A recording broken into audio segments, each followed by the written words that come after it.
Hello and welcome to another episode of The Advantage. I am your host, Michael Fiddle. Today is Monday, January 8th, and we have reached that time of the year where the NFL is slowing down and the NBA is ramping up, and there's no better way than The Advantage is going to handle that change than by adding in a new weekly show called Check Ball. I am going to be joined by an old guest who's been missing for a while, but I am very excited to welcome him back. We'll break that down after the intro. But before we get started on our new Check Ball series, where we are just going to check in with the basketball and NBA world pretty much every week, 40-minute show, hit a few topics, and then keep it moving.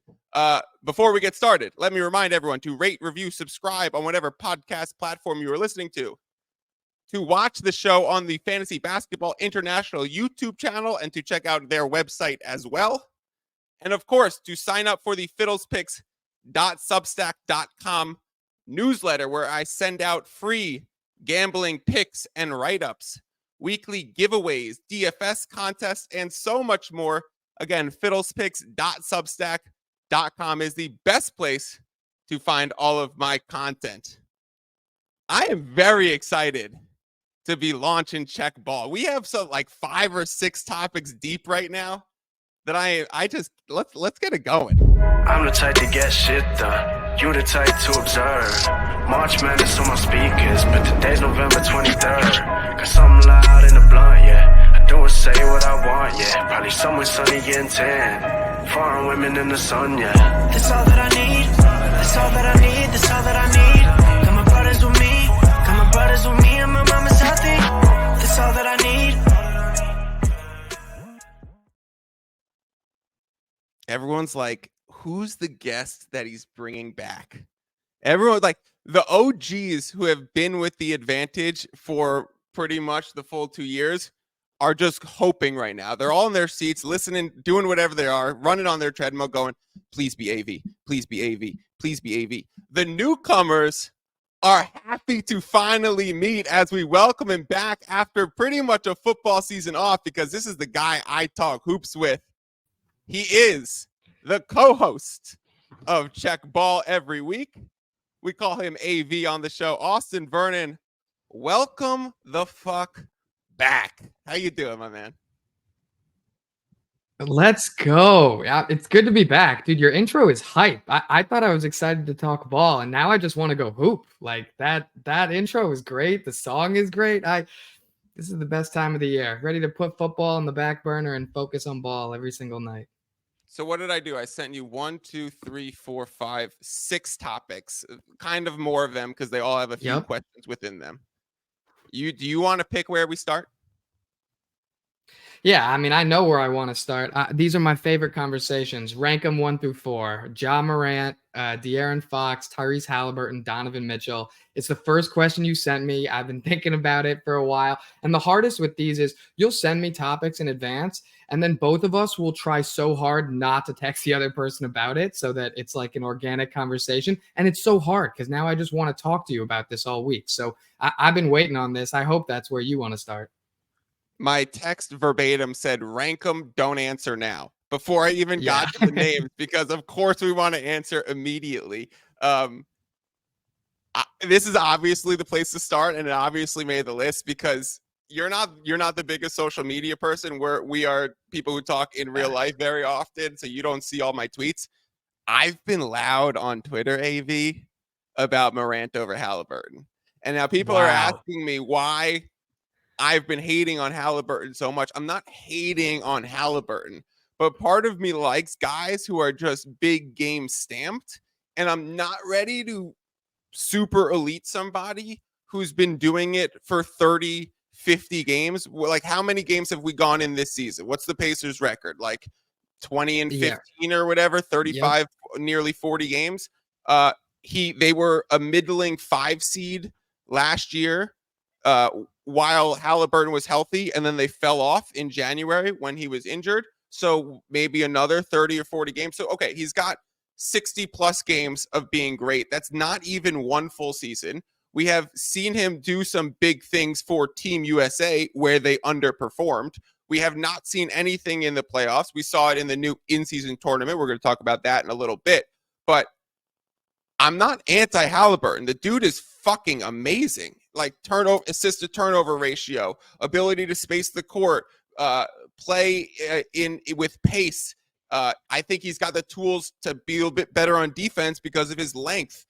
I think he has versatility to switch positions on defense. So I'm very in on Haliburton. I put him in a lock for this upcoming year's Team USA, an eventual conversation we'll need to have on check ball.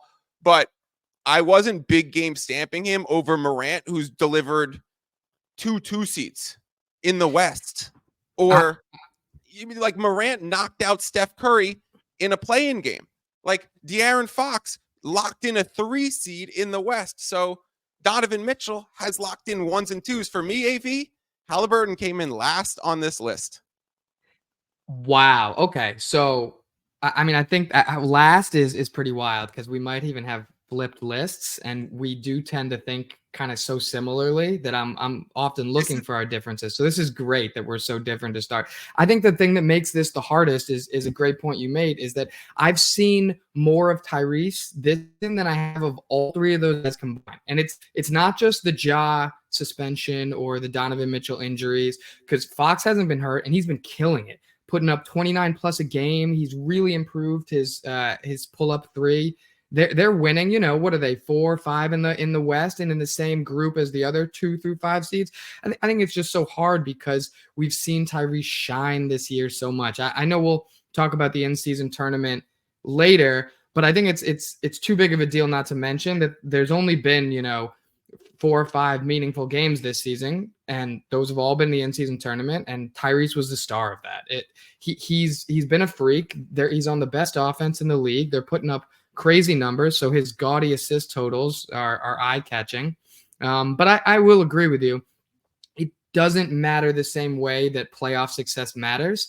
And to that same point, only one of these 4 guys have put on superstar playoff performances. And that's not even Ja. Ja had 1 superstar play-in performance. Donovan Mitchell. Donovan has had superstar 40, 50 point. I'm going to win. I haven't forgotten them. Yeah. So again, I've seen the least from him during this regular season, and he still has to be, sort of 2-3 on your list, depending on what you think. But just so that we don't keep anyone waiting. For me right now, it's Tyrese, Ja, Donovan, and Fox. And it kills me to put Fox last. But the biggest thing is I don't think it's close which 2 of those have the most potential. It's still Tyrese and Ja. I was debating between Fox and Morant, number 1. And then the other night, I saw Fox wipe the floor with Morant, and the Kings smashed the Grizzlies. So I said, all right, Fox has it right now. And I'm very quick to switch it. Like, again, going back to Haliburton. If he does something this year, I'll put him at number 1. Like, we're not take locking any of these things. This is right now, what have you done for me? I'm going Fox right now 1, Morant 2, Mitchell 3, Haliburton 4. Wow. Look, I respect it. It's what have you shown me in the playoffs and big games? Tyrese has had the least opportunity to show you things because he's been on trash teams so far. But I think a lot of people would have told you he's on a trash team this year. So the fact that, they went to the finals of the in-season tournament, the fact that their offense is so good right now with such limited pieces, it means something. But I'm with you. The regular season's very different than the playoffs. Show me something in the playoffs. And I have seen things from Fox, even though, they didn't make it as far last year as some people would like as a 2 seed. I know I've seen things from Donovan. And Ja is, I'm going to even go beyond the playoffs. He's a game changer. He came back that first game, put the team on his back, game winner, the culture changed, the morale changed. Like, I don't know how many other players in the league have that kind of an effect when they come back their first game. Like, Memphis was dead in the water, and then it went to, all they need to do is make the playoffs. And, like, who knows what happens with this team. I said it immediately. Memphis to make the play-in was a sneaky long shot ticket because it was like not 13-1. And then now they're 6-3 in Morant's return. Let me ask you a few other names real quick. Yeah. And I'm not asking you to rank these guys against them. I'm asking you, do these players belong in the same discussion, or are they still a tier below? Does Trae Young belong in this discussion?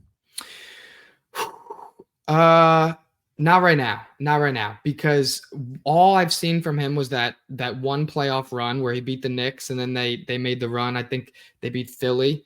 And they were nice, but he just hasn't been playing winning basketball for so long. Still such a liability defensively. That's a team that, a lot of people had making a run this year to, be somewhere 5-8 and maybe win a round. And now I think they have to be having conversations of, do we want to toss in the towel and get picks? So it's so hard for me to put someone in that tier who is doing so little to affect winning, whether that's on him, Quinn Snyder, DeJounte, the whole team chemistry, whatever. Trey's not there right now. And it goes back to really the theme of this whole conversation, which is the NBA is a what have you done for me recently league. And not only hasn't he done it for me recently in the playoff, it's been too long. I mean, do you have Trey in that? Potential is there. I'm not giving up, but no. I sent you the list of 4 names. You know who I have in the list. Does Jalen Brunson or does Tyrese Maxey belong in this conversation? Tyrese Maxey, I'm putting in the conversation in terms of potential. In a similar vein, we've seen so little from him, like Tyrese, in meaningful games. So I can't say yes or no on him yet. And Jalen Brunson to me is such a good fit there, so outkicking his coverage, even if he doesn't have the physical skills and talents that some of these other guys have. If he keeps affecting winning like that, I think Jalen is more. He's in a perfect fit for himself, and he's maximizing his talent. Where the 4 that you named for me are superstars anywhere. I mean, look. Yeah, go ahead. Last one. Bringing this guy down because it hasn't been there this year. Has Booker entered this conversation more than the SGA and Tatum conversation? Yeah, I knew you were going to put Book there. And to me, no. So I still remember what he did in the playoffs. The incredible efficiency on the high volume. And more importantly, you remember that he actually locked down and defended. So now you're talking about your primary ball handler and offensive initiator actually being a 6'5" lockdown defender who tries so hard. Like, I know some people are pro and anti how much shit he talks and all that on the court. But I think it matters so much that he's willing to put himself out there and try so hard. Defense is effort. And this dude is caring and trying so much. It's been such a weird year from Phoenix that I'm not ready to make a judgment on him as an individual based on that. But I think the 2 that you asked me about, Book and Jalen Brunson, kind of tie into what I wanted to follow up with you about here, because those are on opposite ends of the spectrum for me in terms of, does it matter? Because can a small guard lead a team to win anyway? I know I'm sort of piggybacking on Becky Hammond's take where she shit on Brunson because she didn't think that, a 6'1", 6'2" guard could be the number 1 guy on an NBA championship team. But she could be right about this. Like someone with Ja with incredible defense behind him, okay, I can get behind it. Someone with Tyrese, who's sort of doing so much offensively and is long, like you said, paired with a crazy good coach like Carlisle, I could get behind it. Fox, the number 1 guy? I don't know. Ooh, so if you're saying that's your number 1. If you switched Fox with Morant with an awesome defense behind him, you would now say Memphis is not in contention? It's similar to me, but for me, no, because Ja gives you so much from a culture standpoint. From like this team believes if they can get a stop and they can just put the ball in this dude's hand and get out the way, that's a winnable game plan. I think De'Aaron might have it in him. I don't know if he has that dog in him yet. I haven't seen it yet. I know this is unfair of me, but his crazy clutch numbers, his finishing at the rim numbers, his improvement in the pull-up game, I got to see it in the playoffs. And I know that the numbers on his threes this year are huge improvement. It's a huge improvement. And it's something that the haters on Fox after his first 2 years pointed to and said, yeah, but you're never going to get that from a guy like Fox. You're never going to have him be that kind of sniper, whether it's catch and shoot or off the dribble. And he's bringing you both. So I didn't expect that. So I could be wrong about this. And your tier is right. Like, these are the 4 guys I have in this tier right now.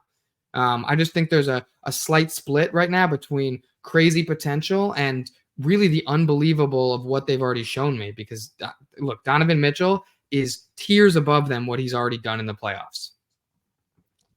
I'm checking out his free throw percentage because that's the only other thing. It was low. Yep. It was low. Struggled with. It's yeah, and it's a big deal. You have 2 high usage guys like Sabo and Fox who are getting to the line a good amount and both subpar free throw shooters. That hurts you. That makes you feel less confident down the stretch, and that's when it matters. He is shooting 72%, which is essentially where he's at for his career. It's on the higher end, but that's not good enough. So that's the one thing Fox has left to improve in his game. But I think I'd probably say Morant and those guys around him, Donovan Mitchell and Tyrese, would be elite free throw shooters. Anyways, all right. Exactly. Coach on the hottest seat right now, AV. Me and you love to talk NBA coaching and get real nerdy with our discussion about rotations and matchup choices and initiating different looks. Let's go the other way. Yeah. Who's burning the most? I prefer talking about how much of a genius Spo is, but this year has been about who has underperformed coaching wise. And so the easy ones are Darvin Ham and Adrian Griffin, who like at times, whether it's like their facial expression and the way they look or the skids that they're going on with the incredible talent, look like they're not in the right place, look like they were a poor choice, which is kind of crazy to say. So like Adrian Griffin, that team is still in second in the East, and people are still like, what's going on? So something is the matter. They went from, a top 3 defense in the league to kind of changing between what they're doing defensively, between starting in the league and trying to go over. And now they're playing drop coverages, letting up big numbers, even though you still have guys like Giannis and Brooke, and it doesn't make as much sense. I know they're still winning, but Giannis in the press conferences too, saying things like, all of us need to be better, from coaching to the guy washing my jerseys. Like it's a bad vibes over there. And that starts with your coach. And it almost feels like they're not sure that he can handle the moment and that this is obviously their window. And if you miss 1 year because you made a bad coaching hire, that's a big mistake and you have to move on immediately. So that's, yeah, go ahead. That's where I was going to get with is like Darvin Ham we can get to in a sec, but do the Bucks have the guts to fire Adrian Griffin already or not give him 1 season to ride it out? Because we're going to get someone most likely who gets fired midseason. That's generally how these things work. So I'm wondering, to me, I completely agree. I've had multiple discussions with people where I'm like, it's a problem. Like the coaching there is a problem.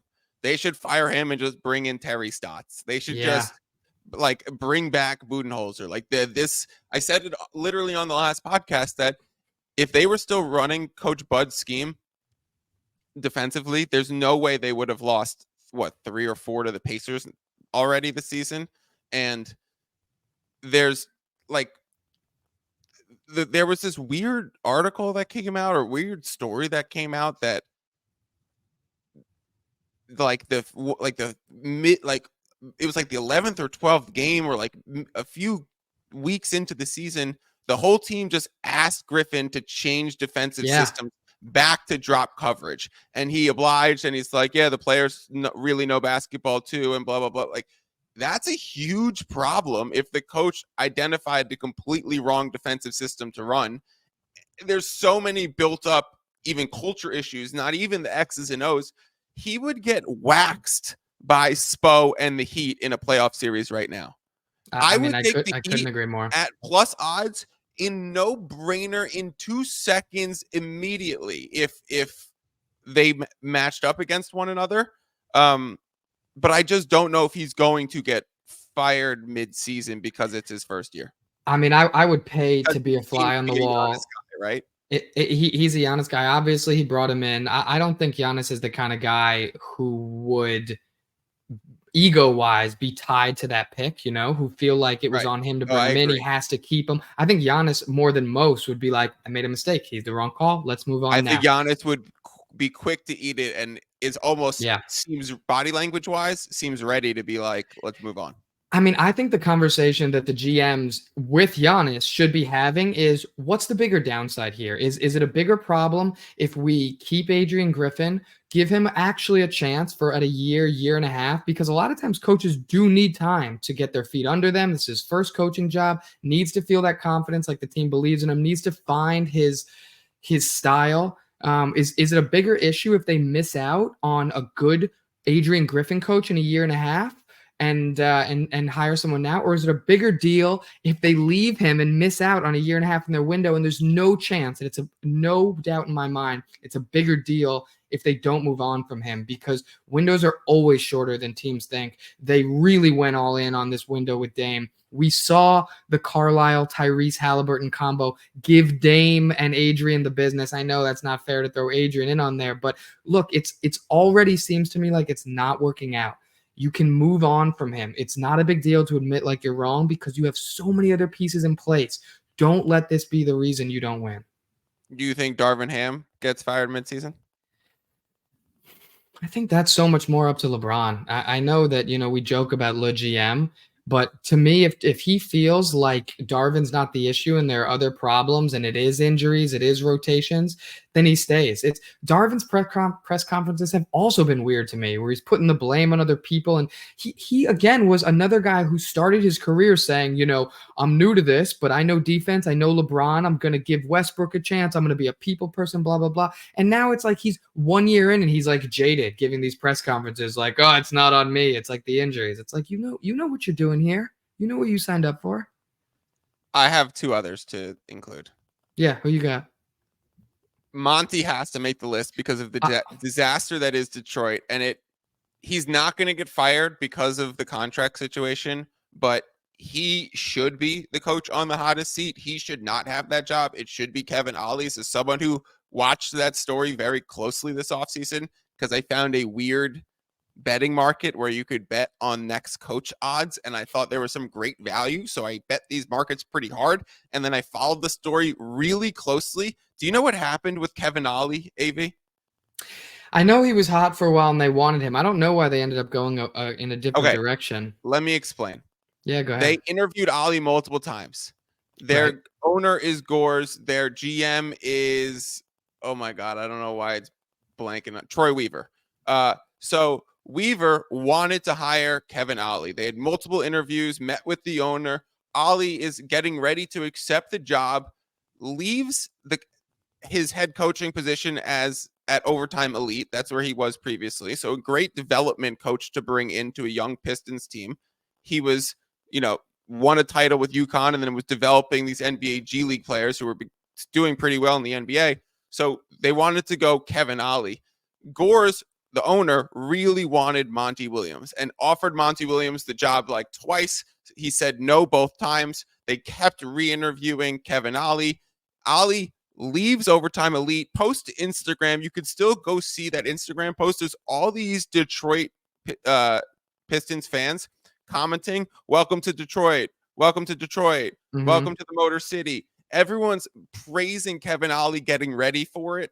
And then at the last second, Gores slams the phone and goes, no, let's offer him whatever he wants and bring in Monty Williams. So Monty Williams coming from a situation where the culture was toxic with his former number one pick in DeAndre Ayton. Like, you can't have that situation happen with a number one pick on a rookie contract playing a big role in a potential title team right before he's supposed to get an extension.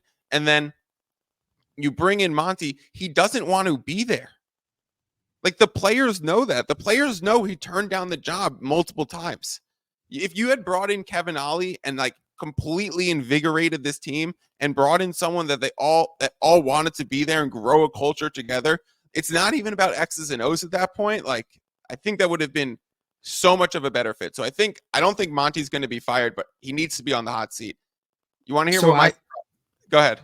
Yeah, so I had one comment about Monty. I put a little asterisk under, and I said the losingest coach, the furthest from the hot seat, Monty. And obviously the main reason is, like you discussed, his contract is too crazy to move on from. Too many years, too much money. It would be such a bad look. But it's even more than that. When you're losing like this, I know they didn't expect to win and make the playoffs. When you're losing like this, you need a coach who can keep your team from committing team suicide. You need a good vibes guy. And I know that we're long removed from Monty being the NBA darling because of everything that happened in his personal life, with his wife and being loved and supported and all that. But we're not that far from that. And this is a guy who can do the life is bigger than basketball conversation. And when guys are coming into the locker room feeling at their lowest of lows, he can actually be like, guys, there's more to it than this. There's a long play here, and he can keep people involved. And the fact that I see Cade coming out and caring so much, even when they're on the crazy losing streak, even when his efficiency is down, that means something to me. It's a pro. I know it's crazy because they are one of the biggest disappointments. And the team, yeah, but I think they can. I know they need him, so they sort of don't have a choice. So they better get on board with my take, But I sort of think that's their best hope here. Bring in new players because the coach. I agree, the coach isn't going anywhere. The second losingest coach would be the coach that I'd say is the furthest from the hot seat, Popovich. But the guy that I was going to say is sneakily on the hot seat, JB Bickerstaff. Yeah, well, that I like. We both think that. We talk about that. Okay. Yeah. We don't need to belabor it, but if the Donovan Mitchell rumors are creeping up, and Cleveland would do anything to keep those four together and keep Donovan to grow with Garland and Mobley, and there's no way they're trading Donovan at the deadline. They're going to go into another playoffs with him and try and get healthy. And winning the first playoff series since LeBron left would be huge for Cleveland. And they had a weak performance in the East last year against the Knicks, but maybe they catch fire and maybe they encourage him to stay. And maybe Mobley takes a huge step this offseason. There's no way that they're trading Donovan Mitchell. And if you need to shake something up right now, JB's on the hot seat. I'm wholly with you. There are two moves they can make. They can move on from JB or they can trade Jarrett Allen. They have to do one of them before Donovan Mitchell gets a chance to move on from them. Jarrett Allen's playing amazing. He is playing amazing, which is why it's a great time to trade him. And there are teams that could really use him, especially out west. I know that's a crazy take. Get rid of JB. Even with my Jarrett Allen trade proposition, my preference there, move on from JB. It's not working. Send Jarrett Allen to JB's former team, the Grizzlies, to fill that Steven Adams role. Again. Ooh, okay. That brings us to our perfect next topic. Yeah. Trade market check-in. Now, this is completely open-ended, AV. Player you think will get traded, a team that you want to look to make an upgrade, a player that you want to find a new home, literally anything trade-related, go. Yeah, I mean, the biggest thing is the least sexy part, which I just want to see LaVine and Siakam out of there because it's like they're two dead zone teams. I couldn't care less about Chicago. I know we talked about teams like Detroit that are losing and losing. There's no team that I care less about than Chicago. They're going nowhere. Not care about the Bulls. It's so sad that they're a real franchise. Jordan got us into the game. It is sad, but it has so much to do with Lonzo Ball's injury, with them not really working out, Vucevic, whatever it is. Get LaVine out of there. I almost don't care where he goes. I just need to see him somewhere new, and I need to even hear less about the Bulls. And Siakam, I will care about Toronto again because I think the trade they made to get rid of OG is actually really interesting. I like that they're building around Scotty, but again, they're in limbo till they move on from Siakam. So it's another team that it's like you need to move them out of purgatory so we know what they're going to be. The season's getting late. Please do it now. And then, in terms of who would be interesting, I actually do think Jarrett Allen is interesting because it's both sides. I want to see Cleveland shake it up. And I think there's a couple teams out west like Memphis that could really use this big man. Even if he's not the perfect playoff fit for teams that are thinking championship, it's a long season. You will need him in the regular season, and there are series where you will be able to play him well in the playoffs. So those are mine. Give me someone kind of out of left field because I think LaVine and Siakam are so boring there. Are you looking for destinations for them, or are you thinking? No, give me another player because I want to see LaVine and Siakam out of there, but it's mostly because if you turn on the media at any given time, it's them two being talked about who's going to be traded. So I'm tired. I want to get them out of there. My team that I wanted to make an upgrade, I was going to go Grizzlies because of the way that their salary cap is structured. I've talked about it a bit on this pod, but considering Bane's extension kicks in next year and they have Jackson and Smart on descending deals and Morant missed first team all NBA last season and getting the escalator. And then he had this suspension, which cost another fraction of his contract. They saved $48 million there. Bane is really cheap until next year. They tried to offer 3 first-round picks for OG Anunoby and bring in another piece. They need to bring in somebody and then go over the cap with them in the future. So I actually think that Jarrett Allen comment before is sneakily very interesting if the Cavs are trying to mix it up. I don't really know who interesting the Grizzlies have to ship out for one of those things beyond picks right now. And I don't think the Cavs just want picks right now. I think they'd want some talent. So I was thinking, like, you want to hear what my crazy thought was? Yeah. Yes. Do we get DeAndre Ayton because it's not working out in Portland A over to the third Grizzlies? team. Wow, interesting. Either bring in a third team or bring their one. I mean, I will say first and foremost, Could you get in DeAndre Ayton to Atlanta to run with Trey, and then somehow either move Capella or DeJounte to destinations where they should be too?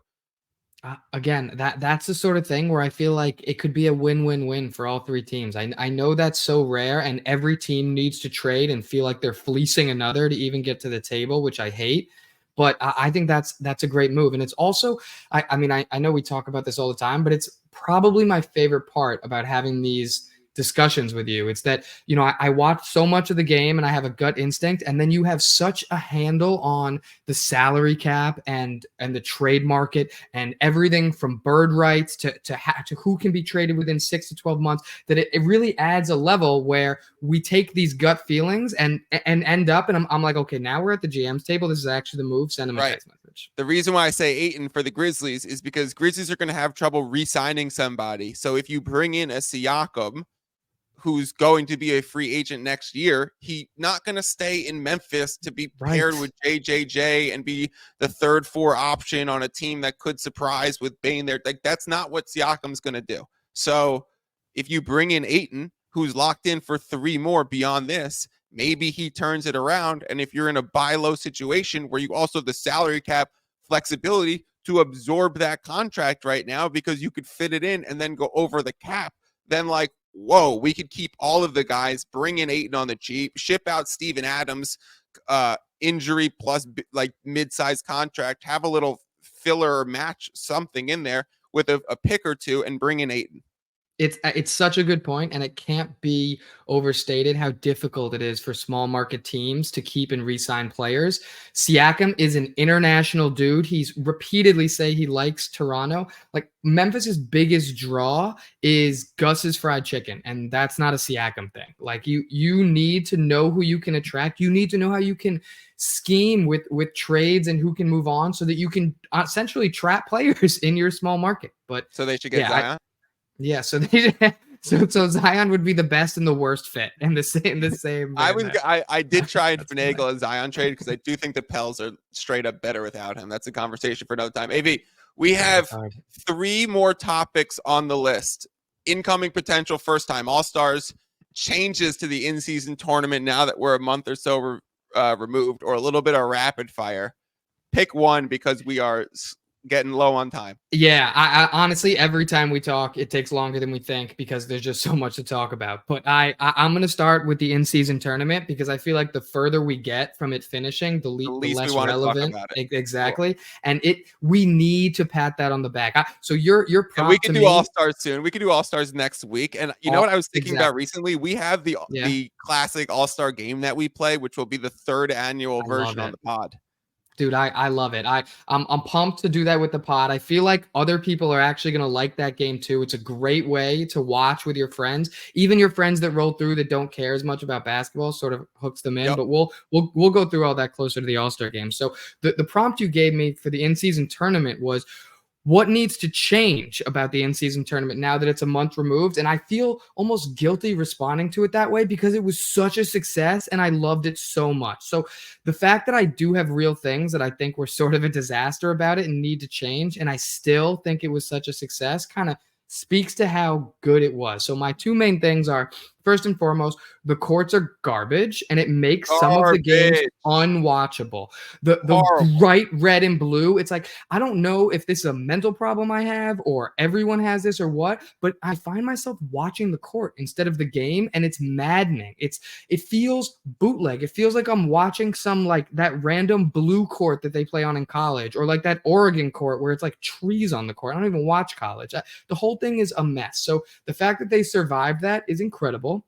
And then the second thing that they need to change is they need to not host the semis and finals in Vegas, because by far the best part about the in-season tournament for me was how fucking hype Indiana and some of these home courts were on a random Tuesday and Friday. I haven't heard. I have not heard anyone with that take. I feel so strongly about this. These games were so hype. I was watching them on the edge of my seat. These fans are going nuts. Like, the players matter. You can feel that they're tense. They're fouling harder. It matters so much. And then you put them in Vegas, where it's like no one has a dog in that fight. They don't have nearly that same feeling of playoff feeling and like get off my court. Like, dude, the Indiana Boston game in Indiana was my favorite thing maybe all year that's happened so far. It's I love it.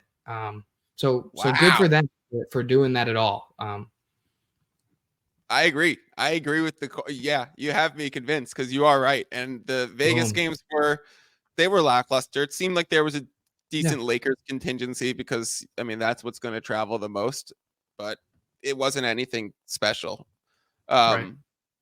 The games before that were special. Let me tell you something Oh, they were lit. Yeah. about those games before. This is a gambling podcast after all. There's a sneaky gambling angle that's going to start brewing over the next few years, where the teams were trying to blow out their opponents for point differential statistics, and you can't price that into the favorite. So they're still pricing things at -7, -9, -8.5, or whatever for a nice, like, Celtics versus whoever game. And the truth of that is, when the Celtics get up 17, they're going to want to get up 23. And when they're up 23, they're going to want to maintain the lead by 25. And when they get, it just doesn't stop. You don't have the let up as much. They try and keep the leads. They try and build the leads. They'll score with 1 second left to go from up 27 to 29. And they're like, sorry, we know it's insulting, but we're going to do it anyways because the standings. I am going to start backing favorites in the right spots in the play-in games to the elimination stages of the in-season tournament. I don't know the right way to word that, but I think you get the point. Those are real spots to back favorites. It's such a good point, and it's one of the biggest reasons that I don't think the score differential being the deciding factor is going to last, because there's been nothing else in basketball in the last X years that have changed the competitive strategy more than that rule. Even putting this in-season tournament in the middle of the season, and now you have teams playing like it's the playoffs and you're 15 games into the season, is not as big of a strategic change as adding the score differential, where coaches are actually having meetings internally being like, this is new. We need to prepare for this. This matters where we end up. And it completely changes the end of the game. I think for the better. I as a fan, I love it. I think that because it's going to have an effect on betting, and the NBA cares about that more than they're willing to admit, especially given how new it is and going forward and how much money there is there, they're going to change it. They don't want wild cards. They want predictability. It's not something that's integral to the tournament where if you take it out, it ruins anything. It was sort of so new and wild and competitively changing that I don't think it lasts. Yeah.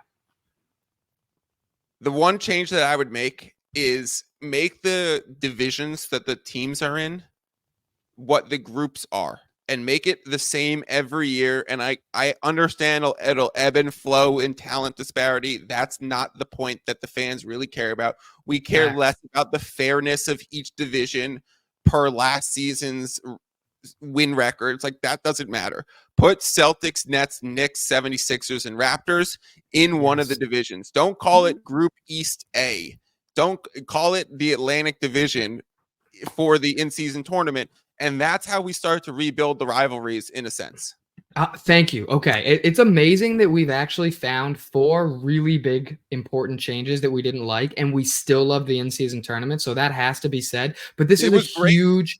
It was great. It was great. And we were so skeptical, and it was great. So that really tells you something, but they have to make that change. That it was a perfect opportunity to reinvigorate these rivalries that all across the league are sort of fading because, it's all the teams change so much. Completely meaningless. Completely meaningless. This was their chance. So I'm so with you there. I don't care if that means that certain teams are going to be in weaker divisions and getting there year after year. I want to see those weaker teams and divisions hate those better teams and really show out and try and win in that in-season tournament, knowing it might be their only chance to win that whole season. All right, Austin, rapid fire. I literally only want a name. I do not want any explanation whatsoever. So I do. It's just in a matter of time. Pick to win it all. Nugs. Who's going to get first pick in the draft? Detroit, if for no other reason than, if once you're bottom 4, it's pure chance. And what's the point on speculating on lotto balls? Detroit. Pick for MVP. Joker. See my first answer. Most surprising team to miss the playoffs. I'm saying Atlanta, which is sort of a roundabout way of saying that I think the Lakers, Suns, and Warriors are all going to make the playoffs. Because obviously all 3 of those would be more shocking if they missed. And Atlanta is shocking to me because a lot of people had them in that, 4 to 8 range this year. And they have to be having internal conversations about pivoting to a full tank and get some picks, trade some people away. All right. We're going to keep note of that. In fact, Alec, we're going to bring in Alec right now. Introduce the new producer to Check Ball right here, Alec Bluestein, AB. We have AV and AB. Alec, first off, what's up? Welcome to the pod. Thank you. Happy to be here. Hello, everyone. Can you remember write down Austin's rapid fire answers somewhere so we could track these things as the season goes on? Because we're going to fire some of these exact same questions. I'll mix it up occasionally, but we're going to see how this changes over time. Pick to win it all, pick for MVP, surprise team to miss the playoffs. Yeah, I got them all now. Nuggets, Joker. Towards the end. Alec, anything you want to just chime in on based on first check ball of 2024? Yeah, I mean, I thought it went great. I thought you guys both did a great job. Loved a lot of the takes. I think for the in-season tournament, a lot of good would be changes there too. I don't get why it was so compact. I think it should be stretched out more. I get the idea was to, get more attention for the NBA during a time that's typically dominated by the NFL. And I think, coming up right now, the NBA is picking up more steam, but we're about to get into NFL playoffs, Super Bowl, where all the attractions are going to be there. I think if they ended it, wrapped it up right before the NFL playoffs or right after the Super Bowl, would be a great parlay into that, or transition into the height of the NBA season. And then when you guys were talking about trades, I want to see Alex Caruso get moved. I couldn't be nice. Wow. I couldn't agree more with your take about the Bulls just being who cares? It's just like an NBA black hole right now. And I think Caruso could be really impactful to a contending team. So I'd love to see him get out of there. I mean, I love that. He has such an effect on winning that to be in, like we talked about, a black hole purgatory must be maddening for him and almost doesn't make sense for the franchise to have him. Even if he does help more value. Culture. Does he have more value than Levine? On his contract, it's almost like you move them together, right? He does have more value right now. Yeah. Just based on the numbers. Right. And the contract length. And the contract. Yeah. And so many teams need a defensive guard like that. I mean, are the Lakers kicking themselves for blowing that opportunity to keep him there? They trade a replacement White, but I heard the Celtics are considering bringing someone like him in too. Are you kidding me? There's every defensive good guard in the league? I'm dead serious. I honestly thought you were kidding, and I was about to get mad about it because I hate that the Celtics get everyone. So now I'm gonna get even more mad about it. Well, I don't understand. So like the rules of like the salary cap and everything don't apply to them. They can just have everyone. That's cool. They will swallow you on the perimeter with Derek White, Drew Holiday, and Caruso. I would be skipping that game if I was. Yeah. I'll tell you, Derek White is a listener to the pod, and he's going to let me know that he's going to be upset that we skipped over potential first-time All-Stars. He's coming back. He's coming back in that conversation. Just to give you a sense of how humble he was when they were asking him if he thought he was an All-Star, his take was so lukewarm. Like, what did he say? I didn't see this. It was something like, I guess, like, I'm playing well. There's a lot of guys on our team who'd be there above me. Like, it was, I respect how humble he is. I think he's doing enough this year. And a guy like Drew Holiday on the same team, and he's outplaying him on both ends, sort of lets you know how valuable he is. Because everyone around the league for the last 5 years, you ask them who's the best defensive guard, even defensive player at times, they're saying Drew, just without fail, all of them. Yeah, I agree. Yeah. Alec, is Derek White an all-star? Is he too fringe? I think you can make the argument he's the second most important player on that Celtics team. Wow. I think you can make that about Porzingis too, and like of And course you obviously can make JB, the article of about course. JB and Of course. probably Drew too. That's crazy. Yeah. You can't rely. Yeah, I mean, they have so many good, impactful guys. You can rely on Derek White every night. I think everyone's questioning, is KP going to be healthy come April? But Derek White's just been so good for them. Yeah, Derek White might steady. sneakily pop up in our discussion about who might be a fringe Team USA guy too. I think he's on the clear outside looking in, but if they're going to go very much role player with that 12th spot of like shooter plus defense, and they're thinking someone of the Mikal Bridges type of person, you could make the Derek White case. Yeah, I'm looking forward to coming back to that conversation. Given how star power, how many stars there are that want on that team, it's just going to be too hard to put him on the team, knowing that you would have a headline that says Derek White picked over Paul George, Devin Booker, whatever you want to say, and it's like, oh, that's unacceptable. So it's just too hard. But yeah. I think those are all locks. We will certainly have that discussion another time. Thank you all for tuning in to the first check ball of 2024. We will be back most weeks on the pod doing this on Mondays to check in. I think we're good here, right, fellas? More than good. First session down. I love the name. Way to have come with the notes, Alec. Dude, I'm pretty hyped right now. All right, fellas. Peace out. You just listened to another episode from the Fantasy Basketball International Podcast Network. Thanks for joining us. And for more information about joining our community, please check out our website at fbibasketball.com.